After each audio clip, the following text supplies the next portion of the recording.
बर्फीली पहाड़ियों पर दिल खोल कर खुल्लम खुल्ला प्यार का इजहार करते शम्मी कपूर को जब याहू जैसे चाहे कोई मुझे जंगली कहे गाने के लिए आवाज़ चाहिए थी, तो वह अल्हड़ बांकपन रफ़ी की आवाज़ में मिला। जब इश्क के रूहानी रूप की बात आती है तो रफ़ी एक कव्वाली को आवाज़ देते हैं। ये इश्क इश्क है, इश्क इश्क इश्क आज़ाद है, इश्क आज़ाद है, हिंदू ना मुसलमान है इश्क। ये वही रफ़ी हैं जिनका गाया गाना है मन तरपत हरि दर्शन को आज भी भक्ति रस के लिए याद किया जाता है। यही नहीं, पर्दे पर गुरुदत्त जब भारत की हकीकत और हुकूमत दोनों से बेजोड़ हो जाते हैं तो ये रफ़ी ही हैं जो गाते हैं जिन्हें नाज है हिंद पर, वो कहाँ है, वो कहाँ है। ये सब मशहूर गायक मोहम्मद रफ़ी की गायकी के महज चंद रंग है।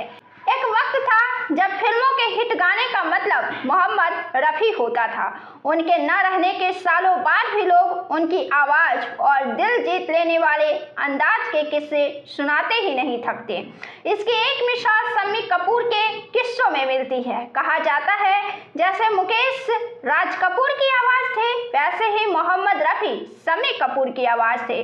सुजाता देव की किताब Mohammad Rafi a golden voice में शम्मी कपूर याद करते हैं, हम लोगों को तारीफ करूं क्या उसकी गाना रिकॉर्ड करना था। रात भर मैं सो नहीं पाया, मैं चाहता था कि ये जुमला बार बार दोहराया जाए और फिर गाने का अंत हो, लेकिन संगीतकार ओपी नैयर को मेरी सलाह पसंद नहीं आई।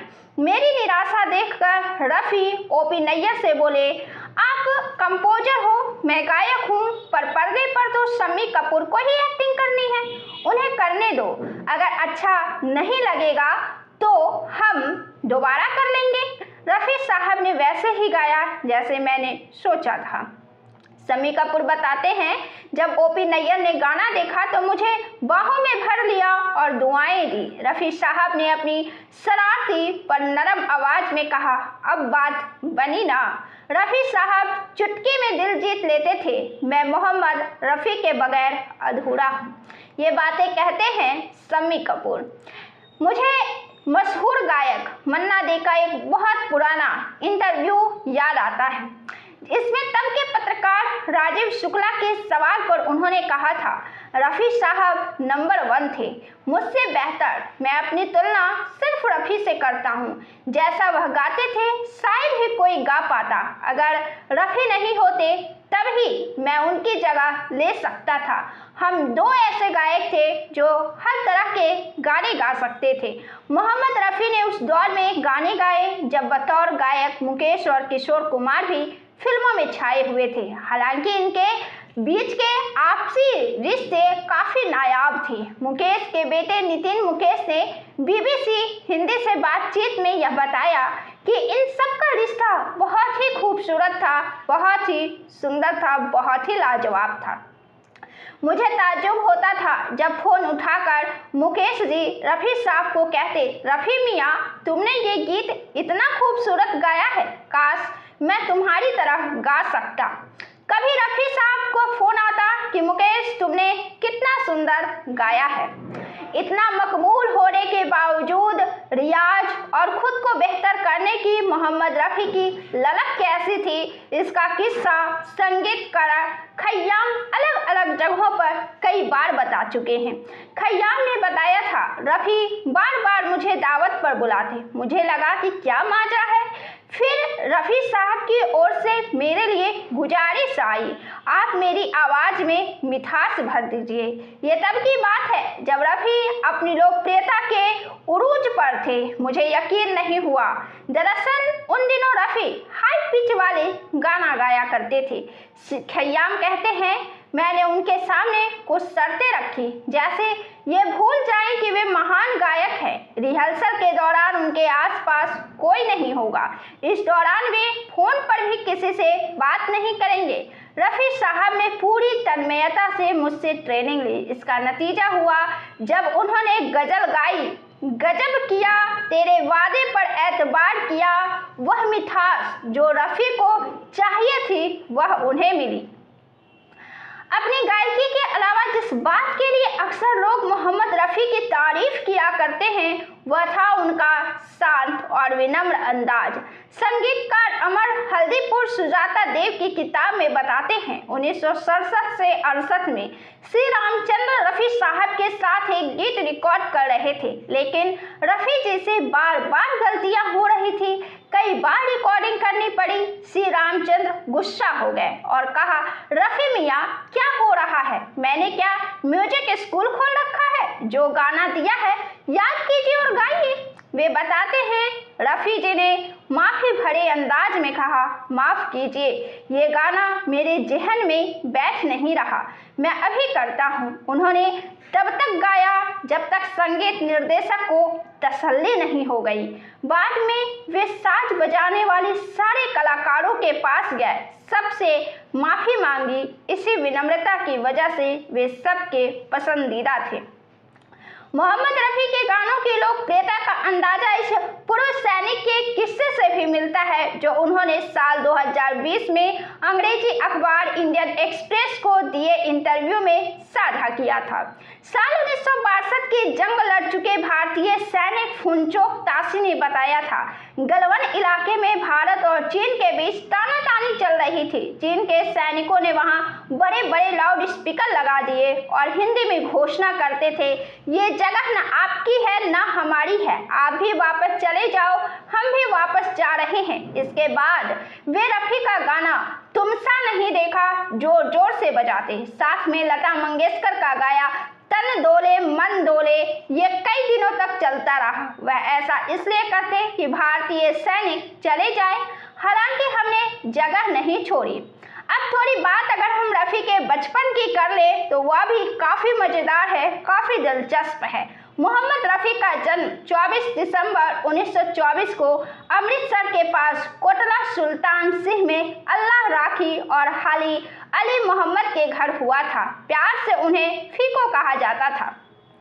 हाजी अली मोहम्मद बेहतरीन खान सामा थे। वे 1926 में लाहौर चले गए। फीको कोटला सुल्तान सिंह के स्कूल में ही पढ़ाई करते थे।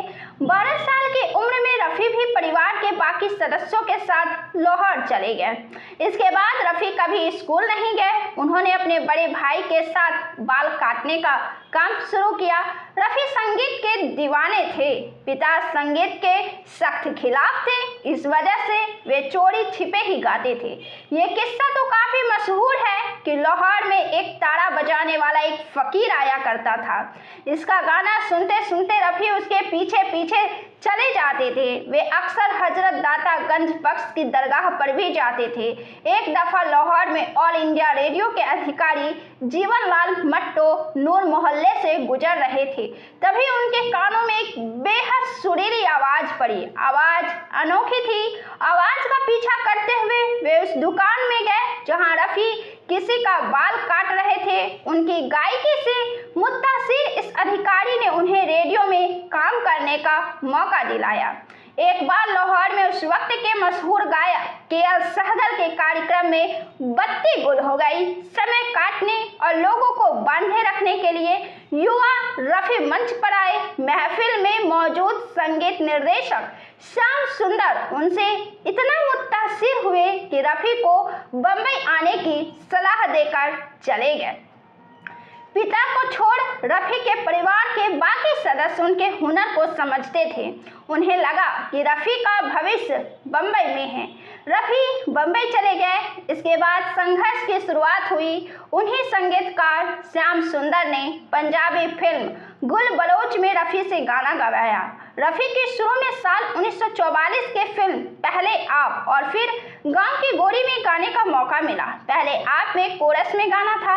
गाना कुछ ऐसा था कि सैनिकों की कदम ताल की आवाज़ की तरह गायकों को भी कदम ताल करनी थी। रिकॉर्डिंग के बाद नौशाद ने देखा कि रफ़ी के पैरों से खून निकल रहा था।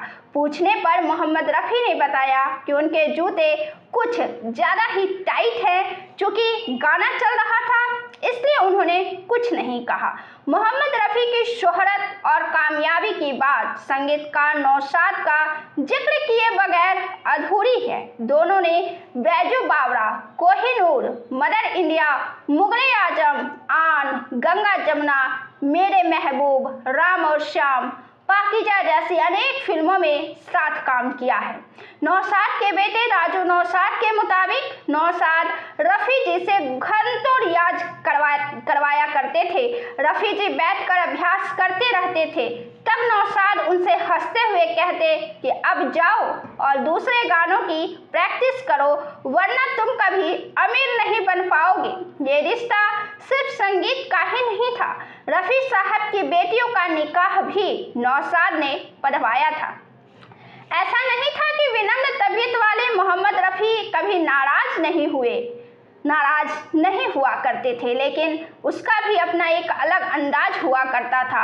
Mohammad Rafi a golden voice किताब में वरिष्ठ संगीतकार ओमी ने अपनी यादें साझा की हैं। वे बताते हैं, एक बार रफ़ी मुझसे नाराज हो गए, जो बहुत कम होता था। साल 1973 में फिल्म धर्मा की कव्वाली राज की बात कह दूं तो की रिकॉर्डिंग में रीटेक करना चाहता था। रफ़ी साहब थोड़ा सा नाराज हो गए और बोले, क्या कह रहे हो? रफ़ी साहब से ऐसी बात सुनना और सामान्य बात थी। मैंने भी थोड़ा सख्ती से कहा, ठीक है, पैकअप। रफ़ी साहब बिना एक शब्द कहे चले गए। ओमी के मुताबिक अगली सुबह 6 बजे घर की घंटी बजी। सामने रफ़ी साहब थे। उन्होंने पंजाबी में कहा, क्या मैंने तुम्हें नाराज कर दिया? चलो कल वाली कव्वाली सुनते हैं। मैं अमेरिका से स्पीकर लाया था, इन्हीं पर सुनते हैं। सुनने के बाद रफ़ी जी ने विनम्रता से पूछा कि क्या दोबारा रिकॉर्ड करना है? मैंने उन्हें गले लगा लिया और कहा कि खान अपनी स्पीकर लेकर जाओ। मैं उन्हें खान बुलाता था। तब वे बोले, ये स्पीकर आपके लिए हैं। रफ़ी जी की फीस 3000 रुपये थी और इस स्पीकर की कीमत 20,000 रुपये थी। ये थे रफ़ी साहब। रफ़ी के कैरियर में भी ढलानें आई। ऐसा नहीं है कि कामयाबी होने के बावजूद उनके लिए चुनौतियां नहीं थी। रफ़ी साहब पर दास्तान-ए-रफ़ी नाम की डॉक्यूमेंट्री बनी है। डॉक्यूमेंट्री में संगीतकार मदन मोहन के बेटे संजीव कोहली कहते हैं, कभी कभी गायकी की विविधता बाधा भी बन जाती है। जैसे रफ़ी साहब ने 60 के दशक में जंगली की वे बार बार देखो जैसे गाने गाते थे, वे अपना स्टाइल बना रहे थे। लेकिन एक बार मदन मोहन जी ने रफ़ी साहब को कहा कि अगर तुमने अभी याहू जैसा गाना गाया है तो मैं अभी अपनी रिकॉर्डिंग कैंसिल कर रहा हूँ। तुम पहले उस मूड से निकल जाओ। मेरा गाना गंभीर है, मुझे उसमें अदायगी कम चाहिए। मोहम्मद रफ़ी ने कैरियर की ऊंचाइयां देखी तो एक ऐसा भी दौर आया जब उसमें ढलान दिखने लगी। एक बात 70 के दशक के शुरुआत की है। उस दौरान रफ़ी हज करके लौटे थे। वहाँ किसी ने उनसे कह दिया कि मैं सिखी की उनके मजहब में कोई जगह नहीं है। इसके बाद रफ़ी ने कुछ समय के लिए गाना छोड़ दिया। दिलीप कुमार, शम्मी कपूर जैसे दिग्गज अभिनेता जिनके लिए रफ़ी गाया करते थे, वे धीरे धीरे सिमट रहे थे। ये राजेश खन्ना और अमिताभ बच्चन वाला दौर था। जो संगीतकार और गीतकार रफ़ी के लिए गीत संगीत रचते थे, उनमें से कई गुजर चुके थे या एस.डी. बर्मन की जगह आर.डी. बर्मन जैसे नई पीढ़ी के संगीतकार जगह ले रहे थे। ये नई तरह के संगीत और किशोर कुमार जैसे गायकों के साथ काम करने लगे थे। लेकिन रफ़ी ने तब कई लोगों ने कहा कि रफ़ी का युग अब चला गया, लेकिन रफ़ी ने इस दौर को खुद पर हावी नहीं होने दिया। कई संगीतकारों ने भी उनका साथ दिया। जब फिल्म लैला मजनू का संगीत तैयार हो रहा था, मदन मोहन इस बात पर अड़ गए थे कि युवा एक्टर ऋषि कपूर के लिए रफ़ी ही गाएंगे, वरना वे फिल्म नहीं करेंगे। जब साल 1976 में फिल्म रिलीज हुई तो इनके गाए गाने जबरदस्त हिट हुए। हालांकि इससे पहले ही मदन मोहन गुजर चुके थे। साल 1977 में रफ़ी का गाना क्या हुआ तेरा वादा आया। इसके लिए उन्हें राष्ट्रीय पुरस्कार भी मिला। साल 1977 में युवा ऋषि कपूर के लिए रफ़ी ने मनमोहन देसाई की अमर अकबर एंथनी के लिए एक कव्वाली गाई, पर्दा है। यह भी काफी मशहूर हुआ। कई लोग हैरान थे जिसके पिता राज कपूर के लिए रफ़ी गा चुके हैं, उस नए एक्टर के लिए लक्ष्मीकांत प्यारेलाल ने रफ़ी को क्यों चुना? लेकिन इन गानों से रफ़ी ने जबरदस्त वापसी की। लक्ष्मीकांत प्यारेलाल ने अपनी पहली फिल्म पारस मनी भी रफ़ी के साथ ही की थी। इत्तेफाकन लक्ष्मीकांत प्यारेलाल की फिल्म आसपास 1980 में आई थी, वह भी मोहम्मद रफ़ी ने अपना आखिरी गाना गाया था। उसमें तेरे आने की आस है दोस्त, शाम क्यों फिर उदास है दोस्त। बीबीसी हिंदी से हर दौर के गायकों पर मोहम्मद रफ़ी का असर रहा है, इसमें सोनू निगम भी शामिल है। बीबीसी हिंदी से बातचीत में सोनू निगम ने कहा था, जब मैं मुंबई गायक बनने आया था तो मेरी यह कोशिश होती थी कि रफ़ी साहब की आवाज़ को लेकर आऊं और उनके जैसा गाऊं। मोहम्मद रफ़ी साहब मेरे लिए भगवान हैं। हालांकि मैंने उनको कभी देखा नहीं, लेकिन उनसे प्रेरणा लेकर और उनको सुन सुनकर गाता रहा हूं। बाद में अपना स्टाइल बनाया। मोहम्मद रफ़ी की बेटी नसरीन के मुताबिक रफ़ी साहब कहा करते थे कि मैं अल्लाह से यही दुआ करता हूं कि जब मैं टॉप पर रहूं तो वह मुझे उठा ले, और उनकी दुआ कबूल हो गई। साल 1980 में जब उनका इंतकाल हुआ तो वे टॉप पर थे। मन्ना डे और मोहम्मद रफ़ी एक दफ़ा साथ में स्टेज शो कर रहे थे, तब मन्ना डे ने मंच पर कहा था, दोस्त, इस युग में हजारों मन्ना डे आएंगे पर कभी एक और मोहम्मद रफ़ी नहीं होगा।